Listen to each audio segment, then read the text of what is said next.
I'm Sergio. And I'm Zeddy. Welcome to a very special episode of Legendary Kicks and Whips. Today, we're taking you on a journey back in time, quite literally, as we unveil a true 80s icon from the automotive world and one of the most legendary sneakers of all time. That's right, we're talking about the DeLorean DMC 12 and the Nike Mag Back to the Future shoe.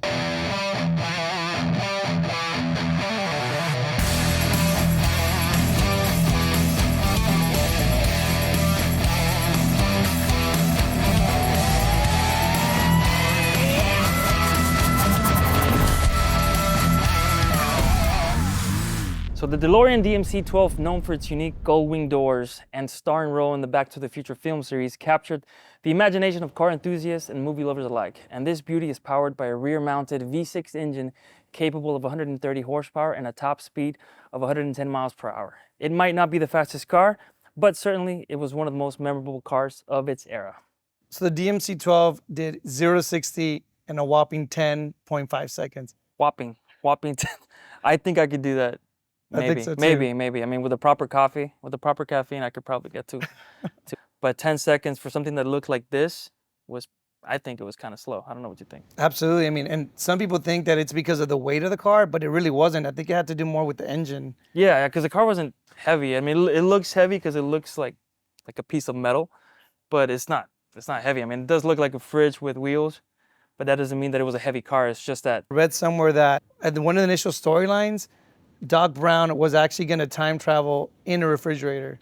Really? Yeah, but they did away with that because they were afraid that kids were going to jump into the refrigerators, maybe get stuck in there. So they actually did away with that. I think that was a good call, I think. Yeah, because I would probably be one of those kids jumping into the fridge because I was very heavily influenced by Back to the Future. I always thought it was such a cool idea to be able to go back in time, talk to your dad as a kid, to your mom as a kid.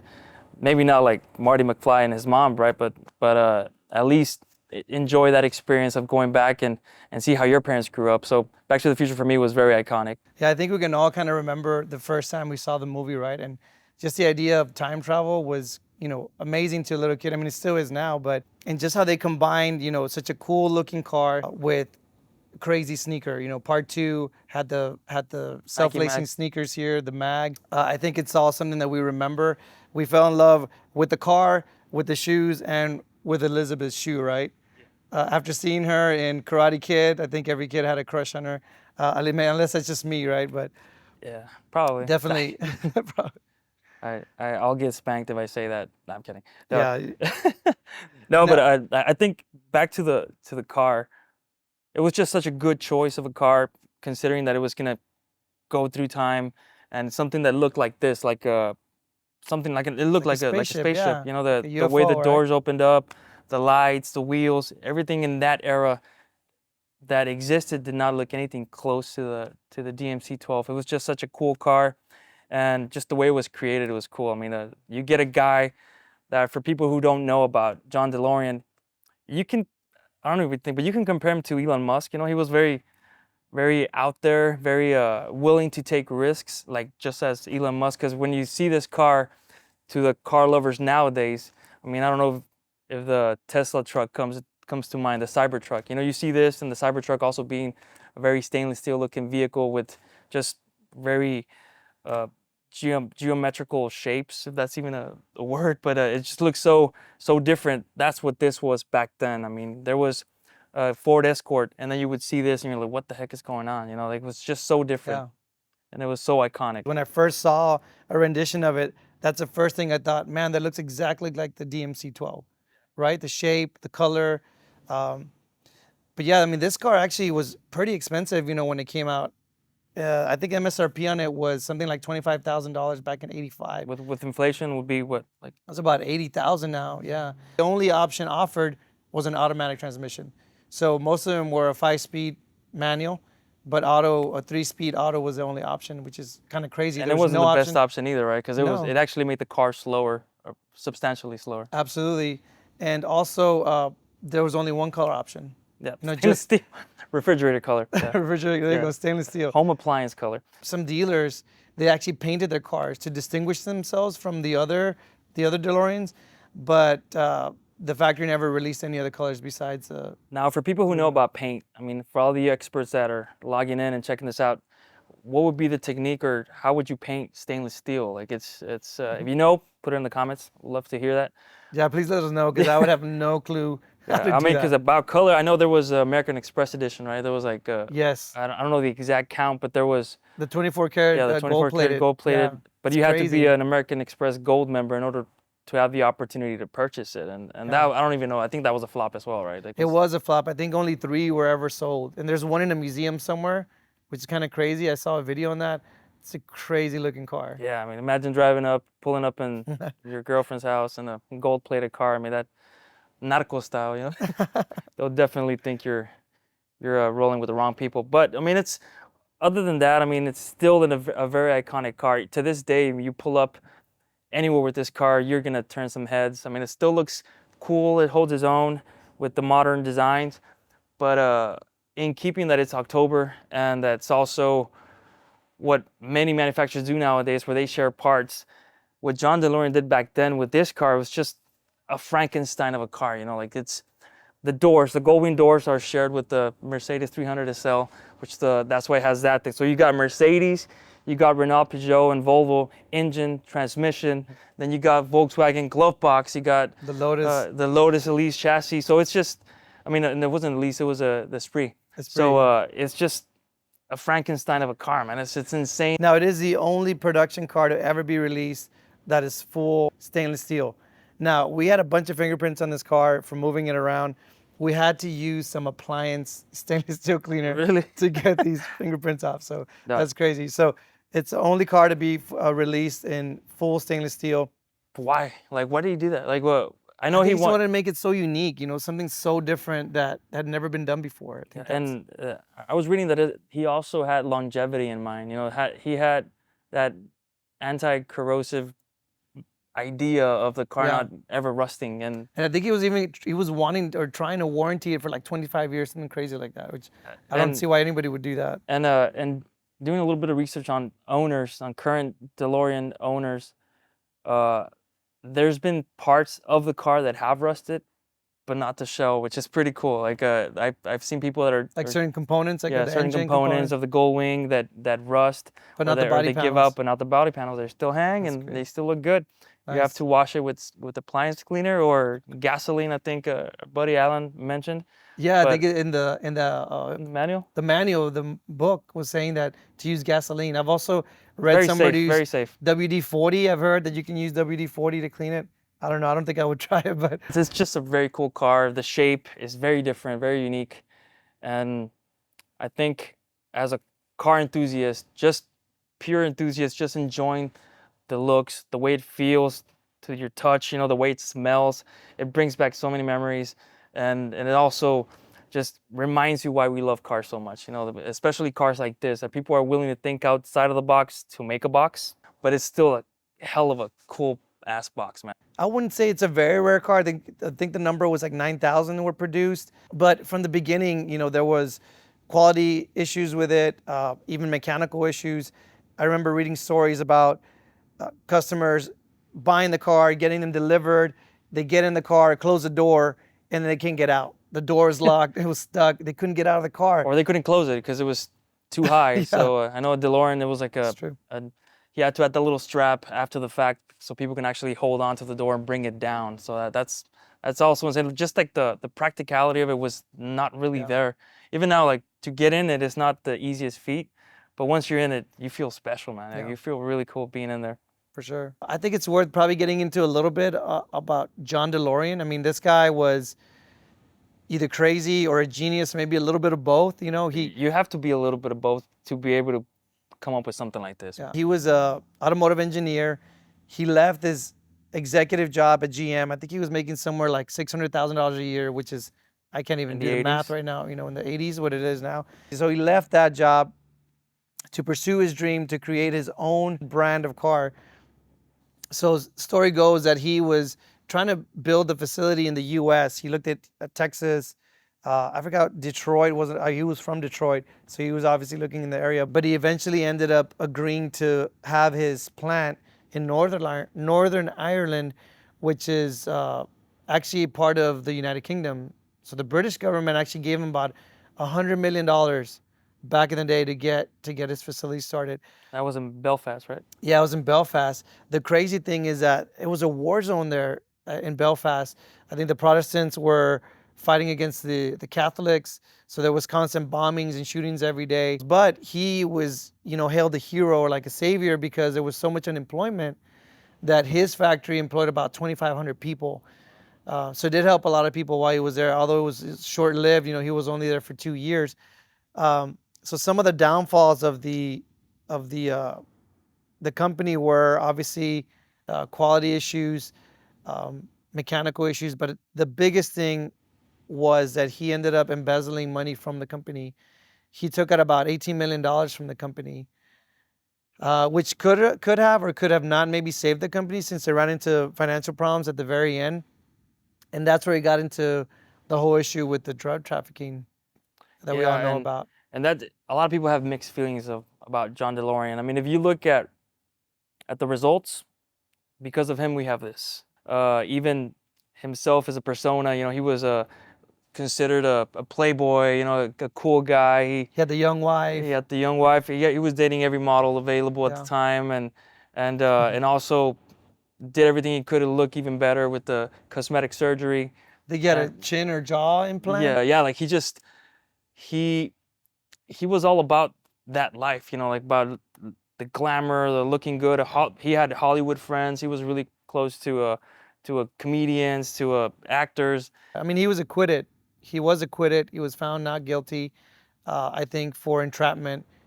They were able to prove or say that he was kind of enticed into doing that by an informant, so he got off on that. And I think regardless of how you feel about John DeLorean and him personally, his personal life, I mean, he was able to envision, and not just envision, but bring to life this legendary car. He just made a car that for him looked cool, was out there, and this is what we have now. Went bankrupt, but there was a guy that kind of picked up the name. So it's still called DeLorean Motor Company. They're actually based out of Houston or Humboldt, Texas. They also have a shop, I guess, in Florida.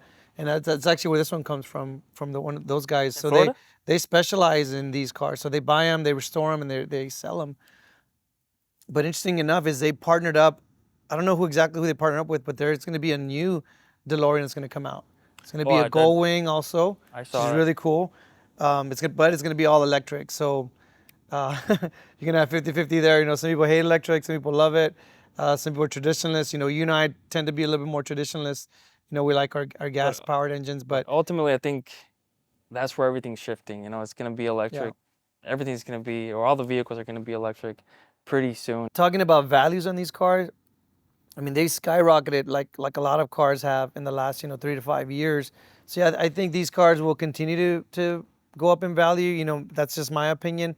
One of the big reasons is, like we talked about, is 80s and 90s kids like us. We're gonna be in our peak earning years now up into our maybe 60s, 70s. So there's still going to be a big demand for these, and obviously there's not a lot of supply.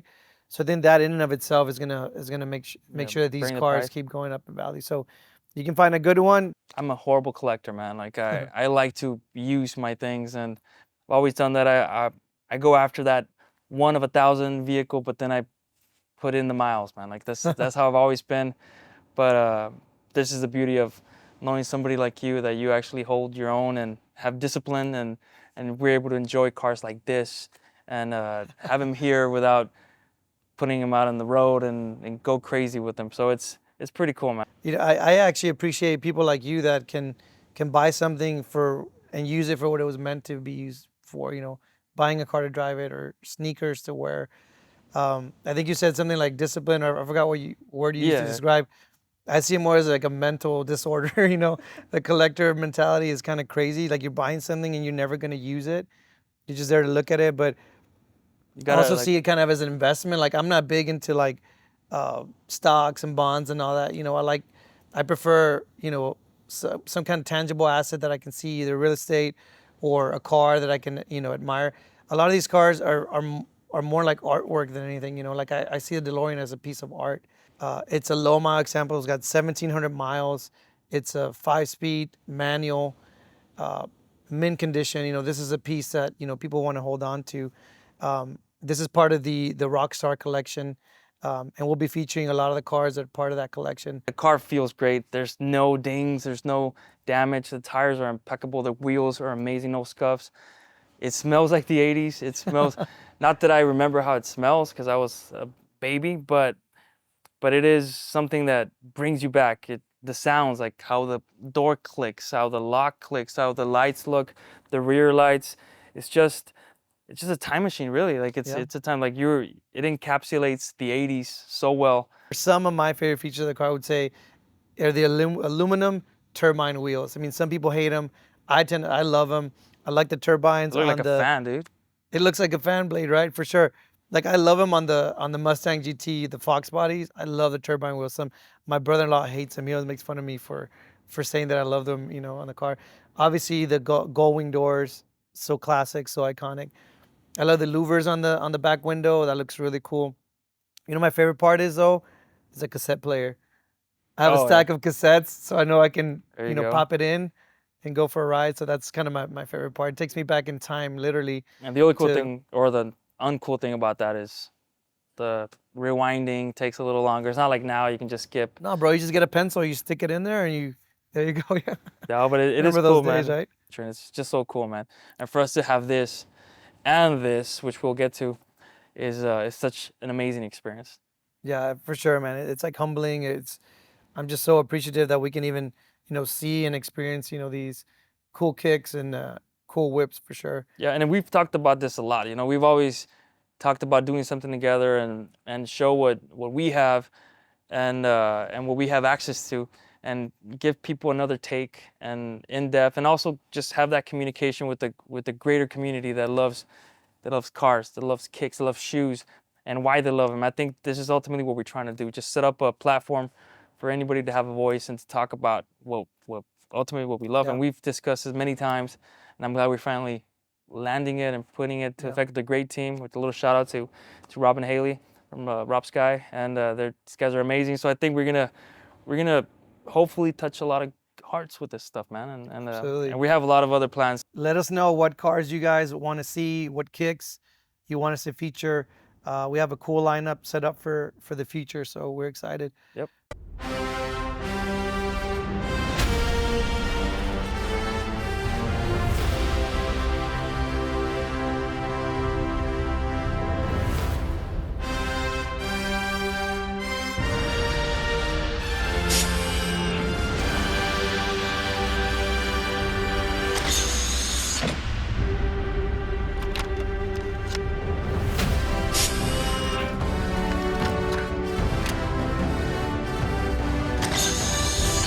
You ready to step back into the 80s and take the DeLorean for a ride? Let's do it, man. Let's do it, man. I'm excited. Let's go.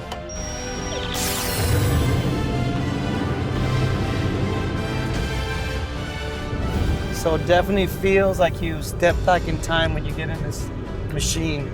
The smell, the feel, the lack of power steering. The cassette player. The cassette player. Yeah, you have to wrestle with the steering wheel. For sure, yeah. Especially at a low speed, you have to really squeeze into the direction you want to take.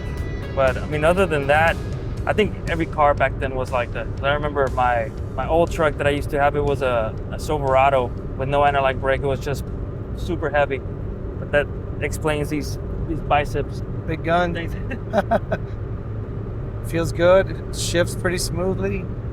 I'm getting a little, the AC is actually really cold on this little sucker. No, I'm really surprised by the AC. So I'm actually cold. It's crazy. I know. And it's a beautiful day here right now in South Texas. It's rare to have 70-degree weather down here. There was two people immediately turning heads to see this refrigerator on wheels, a badass refrigerator on wheels. So it's a 5-speed manual, horsepower, 132 horsepower. And how does it feel? Feels good. Maximum speed is like 105. Let's do it. But once we hit 88 miles an hour, you're gonna see some serious stuff, man. Feels good, man. Like everything in here doesn't feel too old, although it's from 1982. Yeah, it's not very shaky. You know, with some of the older cars, Not a lot of you rattling. feel a lot of the shaking and rattling everywhere in the windows. This feels pretty sturdy, pretty good. And the headliner is intact. But yeah, I'm pretty impressed, honestly. It's a pretty decent drive for being such an old car. So what are the things that you like about this car, man? Like, what made you want to get one? I think the nostalgia for sure. Like we talked about, you know, watching the movie as a kid, kind of fell in love with the car. Michael J. Fox was like super cool, you know. It was Teen Wolf. Everybody wanted to be like him. That is pretty cool for the Rockstar collection to have a car like this, man. It's just so special, so different, because it's not a cheap. It's OEM, hasn't been modified. All original interior, all original. I was gonna say paint, but more like panels, original panels.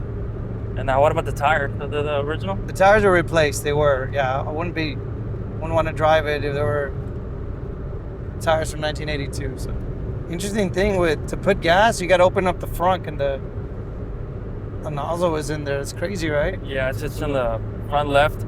Can't imagine overfilling it to spill into your front everywhere. You know what? Visibility is not bad. I've been in some other older cars where you can't see anything out of anywhere. Like the Countach. Yeah, like the Countach. That thing is like the worst car to drive, but it's one of the coolest, I would say. So right now you're in third gear? Yeah, in third gear. So Right you're in third gear, going about 50 miles an hour, and it feels smooth, man. It doesn't feel like too revvy. It doesn't feel like it's like over forced. It just feels great it feels good in third gear. for that size engine. I like it, man. I think it's really cool, and of course the appeal on the road is amazing. I mean, like, I'm not exaggerating. Anybody that has passed this right now, or everyone that's passed this, has turned around. We've had a couple of thumbs up already, and this is the first road we took, man. It's amazing. Yeah, it's definitely an eye catcher. It's not every day you see a DeLorean driving down the road. That's it, guys. That was our test drive of the DMC DeLorean. Hope you guys enjoyed it. We got Alan here from Legendary Sneakers in San Antonio, Texas. He's gonna help us review this iconic shoe that we all fell in love with in the 80s after watching Back to the Future 2. Now this is a dead stock Nike mag that was designed by none other than the architect himself, Tinker Hatfield. Alan, can you please kind of walk us down, you know, the path of how this shoe came to be featured in a film such as Back to the Future? First of all, guys, thank you for having me. So, we got a grail here, a holy grail, if you would. Not a lot of people get the chance to hold it in their hands. It's one of the most iconic shoes to ever be designed or to ever be made. That's the Nike Mag or Air Mag. People know it as an Air Mag, right? People but know is it that as an right? Air Mag, is that but the correct? It's a misconception that it's an Air Mag because it does not have air. Like, it doesn't have an air. So it's not an Air Mag. It's not just an a Air mag. Mag. Okay. It's an Air Mag. That, So the Air concept would be the shoes that actually have air inside, like the little bubble. That's, Yeah, like the Air Max, That's the like since Jordan 1 that started with the Air, that has the capsule of it.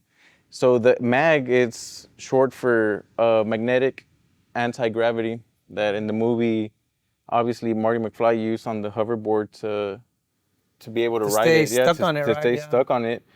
And what can I say? What can I say about this shoe? It's Kind of speaks for itself, right? It speaks for itself. I mean, it's a crazy shoe. It's inspired by what Tinker at the moment, 1988, 1989, thought that the shoe design was going to be in the future. So we're still 2015, right? We're still 30 years later. 30 years later. You think that's why it still holds its own to the designers of designer shoes of these days?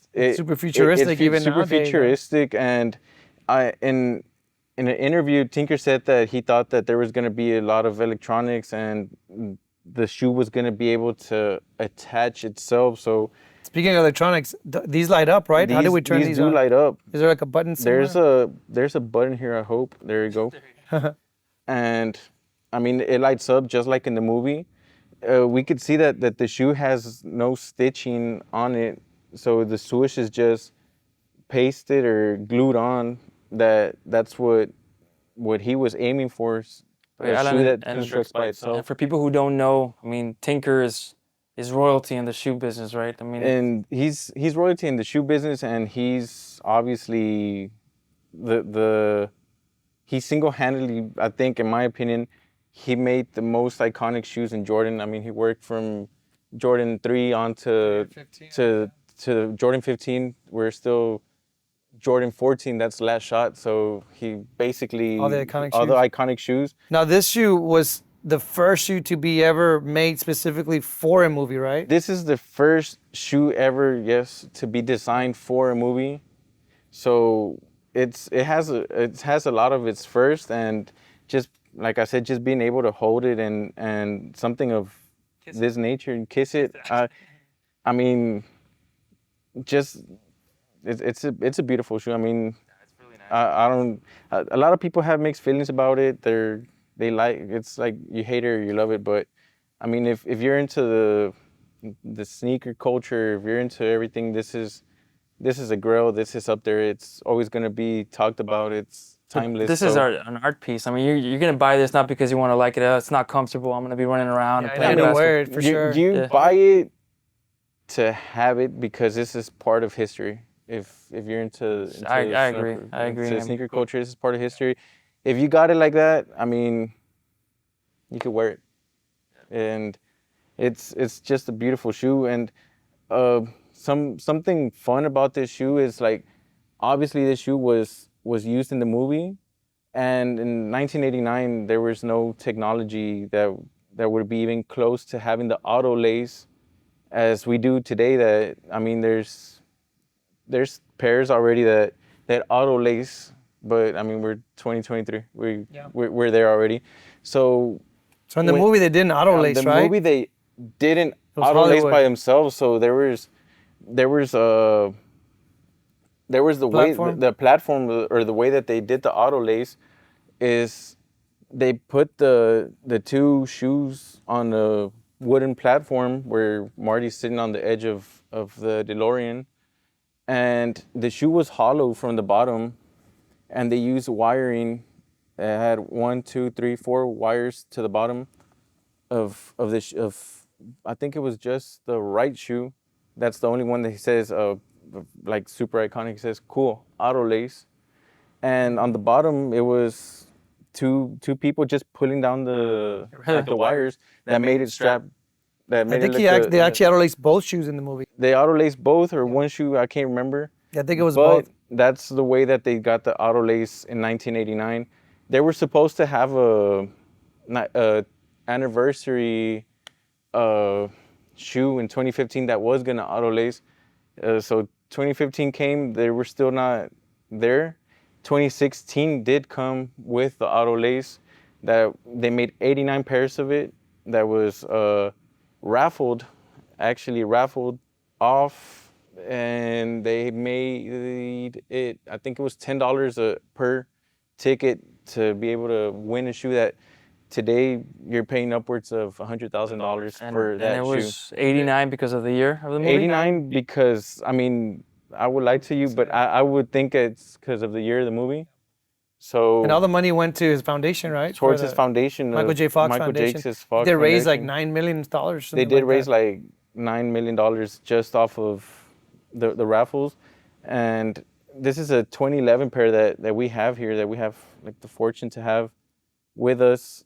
It's a 2011 pair that was eBay auctioned off for All the 2011s were, right? all the 2011s were auctioned off. So like right now, a shoe like this, like I said, this is going to be in the... Yeah, what's the market value right now on this? I know there's some now- for sale right now. There's some for StockX or sale. I some. think the highest one in StockX is going to be around 50 to 55,000 on StockX if you could get it, and I think the lowest is going to be like in the high 30s. But those are used or They're dead going to be stock? now. They're going to be they're dead stock. I mean, it's going to be depending on the size. And to see a shoe like this and still feel special about it and feel that, I mean, it's like looking at an art piece, you know, and looking at something so nice.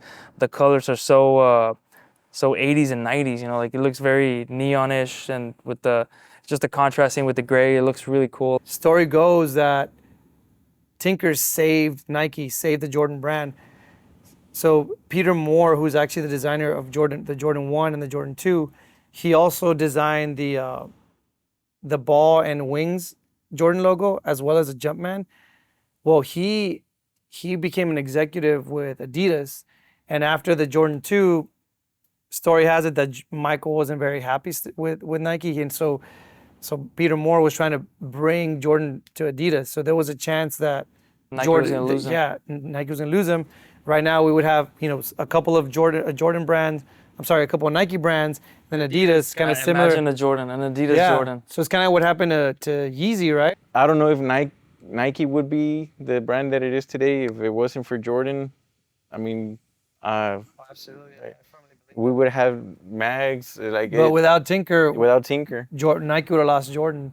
So Tinker came in and designed Jordan 3, which they say that Jordan fell in love with, and he ended up sticking with Nike. So who knows what would have happened if Tinker hadn't been involved with Nike at this point. And he's still a part of Nike. He's still an executive there with them. So Tinker has some. thank you, Mr. Hatfield. Mr. Hatfield.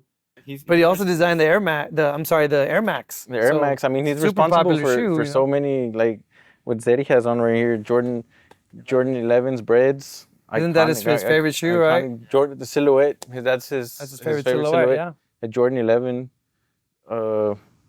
There's a lot that came from the movie, that came from the car, into the culture that we have today, or the sneaker culture. Sneakers, they've always been a part of a way to express a design, to express something that's part of history. We have the Dunk 6.0, that's a DeLorean, a DMC. That's a very, very nice shoe. Not a lot of people know that it's out there. We have the fortune to have one pair of DMC Dunks. I think the only thing that would have made it cooler is if the whole sole would light up. Wouldn't that be crazy? That would have been crazy. Now, as far as market value, what about the auto lacing one, the 89 pairs? What are those going for? The auto lacing pairs. You hear they go for crazy money, right? They go from anywhere from low 90s to I've seen 120,000. Are there any for sale right now? There's a couple out there for sale that we've seen, and I think we had some offered to us at Legendary, but this is something to have. This is a collector's piece, and it's great. Like, so how cool is that, man? Like, you see the Nike illuminated in the front. Yeah, and if so clear. Like, like I said, you don't see him too often. You don't see him around, but if you ever have the chance to be in San Antonio area, to stop by Legendary, you could always stop by and check them out. We're gonna have them there on display for y'all, so you can stop by and check out these and way more of the shoes that we're gonna have available. Should we check out the DMC 12?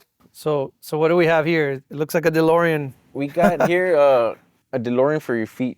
So this is a Nike Dunk 6.0.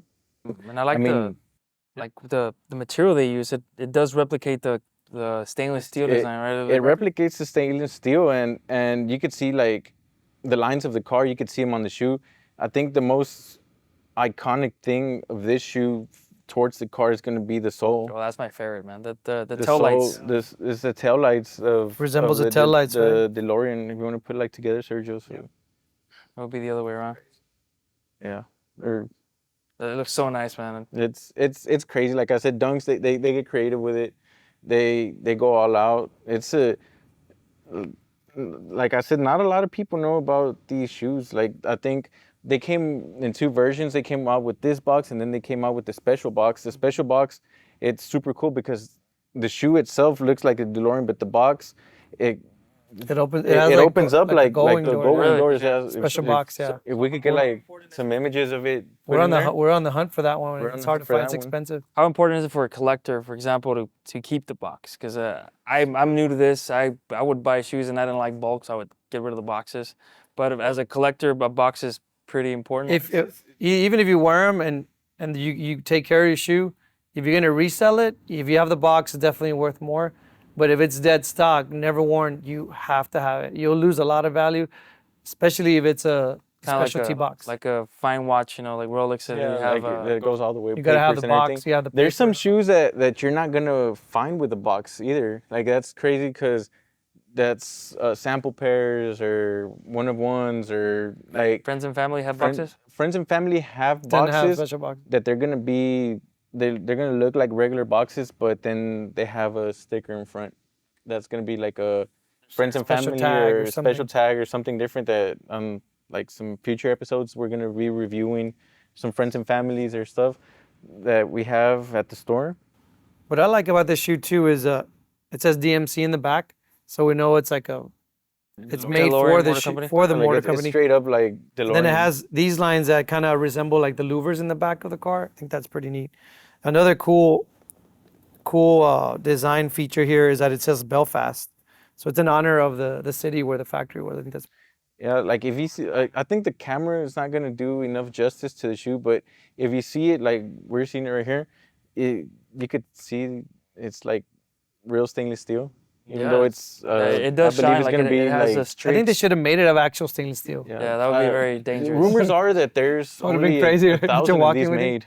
1,000 production. 1,000 of these Wow. made. So So that's considered rare. Well, Alan, thank you for being with us and sharing your knowledge.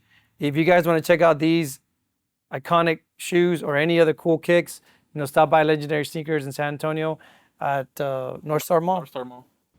make sure to stop by and check out a little piece of history that we have there, and we have plenty of things to choose from, guys. Thanks for joining us on this legendary adventure. Stay tuned for more exciting episodes as we explore the fascinating world of cars and sneakers right here on Legendary Kicks and Whips. And don't forget to subscribe, like, and hit that notification button to never miss a beat. Until next time, I'm Sergio. And I'm Zeddy, and remember to keep fueling your passion for legendary kicks and whips right here with us every week.